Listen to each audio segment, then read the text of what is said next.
Традиционалниот хуманитарен годишен надпревар наставници и ученици кој 8 година поред го организира младинската организација Единство при Средното општинско училиште Љупчо Сантов од Кочани се одржа синоќа во спортската сала на гимназијата. Во мощен солиден надпревар и со богата културно-уметничка програма победија учениците со резултат од 87 спрема 86. После овој ревијален надпревар можам да кажам дека ние како организација Единство од Средното општинско училиште Љупчо Сантов, дека сме прилично задоволни од сето тоа каков беше текот, како се одвиваа настаните поред освен тоа што беше карактерот, тоест имаше спортски карактер, освен тоа имавме и доста музика, музички точки, се разбира овде беа нешто мажуретки и така.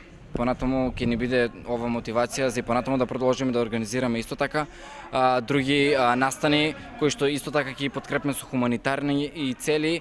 И ова прилика ќе ја искористам да се заблагодарам на телевизија Кочани која го следеше целиот надпревар со коментари и со секојаш на наша страна за во делот за маркетингот и за се она што ние сакаме да го пружиме на нашите граѓани, тие го пренесуваат за да стигне до нив.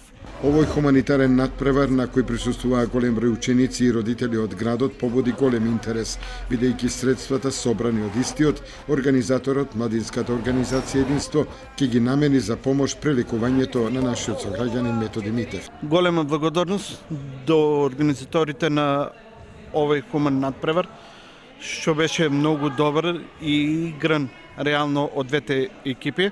Благодарност до сите хумани луѓе што присуствуваа на овој хуманитарен надпревар во чест на мене. Благодарност до спонзорите што беа спонзори за надпреварот. Посебна благодарност упатувам до телевизија Кочани што на секој мој хуманитарен надпревар апел и ми излава во пресврат. Ова беше уште една можност повеќе на едно место да се види сплотеноста на наставниците, учениците и посетителите во реализирањето на хуманитарни акции за помош на наш сограѓанин на кого му е потребно лекување во странство.